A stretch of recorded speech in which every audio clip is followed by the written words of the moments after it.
8h17, nous sommes le lundi 10 juin et tout le monde peut dire bye bye Theresa, puisqu'effectivement, ce week-end, la Première ministre Theresa May a démissionné vendredi. Donc on sait qu'elle ne va pas rester aux affaires bien longtemps, sauf qu'elle tient toujours les rênes pour l'instant. Elle gère les affaires courantes. Ben voilà. Bon, comment ça va se passer la succession ? Alors, il y a des prétendants, il y en a plus de 10. Je vais surtout vous parler des 3 principaux. Vous connaissez certainement Boris Johnson, le plus incontrôlable, qui a déclaré déjà que s'il devenait Premier ministre, il ne payerait pas les dettes que le Royaume-Uni a envers l'Union européenne, parce que pour les projets auxquels Londres participait jusqu'à présent, Londres a des dettes envers Bruxelles. Alors il a dit, Johnson, qu'il ne payerait que si on lui fait de bonnes conditions commerciales après le Brexit. Si on lui envoie un huissier, quoi. Ça s'appelle du chantage, alors que c'est de l'argent que le Royaume-Uni doit.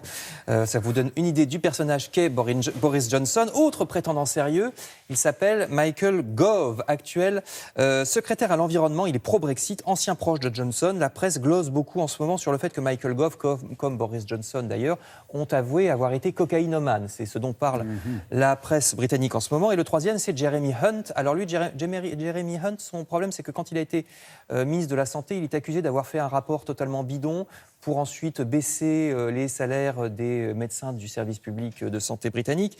Actuellement, il est aux affaires étrangères. Bon, sur le plan politique, Johnson, vous connaissez, on ne sait jamais quelle déclaration tonitruante il va faire. Les deux autres sont plutôt des girouettes. Gove, le deuxième, il jurait jusqu'à il y a peu qu'il ne voulait pas devenir Premier ministre. Bon, maintenant, il est candidat. Et Hunt, le troisième, il a voté contre le Brexit, il voulait rester dans l'Europe. Et puis maintenant, il dit que l'Europe est une prison soviétique. Donc, voilà à peu près les personnages.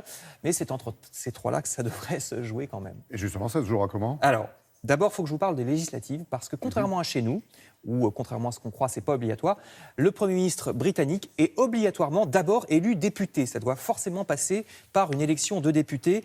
Donc, tout comme Theresa May, ça veut dire que ces trois-là, au départ, ils ont été élus aux législatives. Comme en France, il y a des circonscriptions. Là-bas, il y en a 650. On élit un député par circonscription. C'est exactement comme chez nous. Sauf qu'il y a une très, très grosse différence. C'est que là-bas, il n'y a qu'un seul tour. Et donc, ces législatives britanniques à un seul tour, ça donne des résultats très, très différents, puisqu'imaginez que, par exemple, on a un monsieur Smith du parti Tory, c'est-à-dire conservateur, qui a 30%. Une madame Thompson, qui est du Labour, c'est-à-dire les travaillistes, qui a 25%. Un monsieur Callaghan, du Brexit Party, 20%. Et une madame Miller, libéral-démocrate, c'est-à-dire centre-droit, qui a 10%. Eh bien, ça y est, il n'y a pas de deuxième tour. Le conservateur, M. Smith, est élu, bien qu'il n'ait que 30% des voix. Alors, le problème de ce scrutin, c'est que ça crée des majorités au Parlement de Westminster, actuellement majorité conservatrice, mais c'est pareil avec les travaillistes, où parfois les candidats qui forment la majorité n'ont été élus qu'avec des 30-32%. Et ce sont ces députés de la majorité ainsi élus qui vont désigner maintenant deux candidats.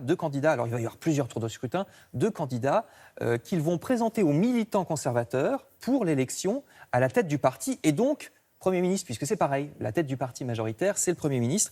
Alors à l'époque, vous voyez un meeting du Parti conservateur à l'époque où c'était encore Theresa May qui le tenait. Donc ce sont les militants conservateurs qu'on voit ici du parti qui choisiront le successeur parmi les 2 noms qui auront été sélectionnés par les députés. La reine, je vous la montre parce qu'elle n'a aucun pouvoir. Elle se contentera de désigner la personne qui émergera. De la recevoir, éventuellement, de lui parler, quoi. Oui, elle le reçoit le mardi en général. Voilà. Elle lui parle tous les mardis. Mais c'est important quand même. Elle met en garde, elle observe, etc. Alors, comme le dit le journal Le Guardian, on va donc avoir un Premier ministre choisi par les militants conservateurs qui ne sont qu'une toute petite partie du peuple, 160 000 personnes à peu près, qui choisiront en plus sur une sélection de députés conservateurs qui ne sont qu'une partie du Parlement, qui eux-mêmes n'ont été élus que parfois avec 30%. Quelle représentativité. Pourtant, c'est comme ça que ça marche. Alors, tous les modes de scrutin ont leurs avantages et leurs inconvénients. Enfin, en tout cas, en Grande-Bretagne, c'est comme ça que ça se passe. À suivre. Merci beaucoup.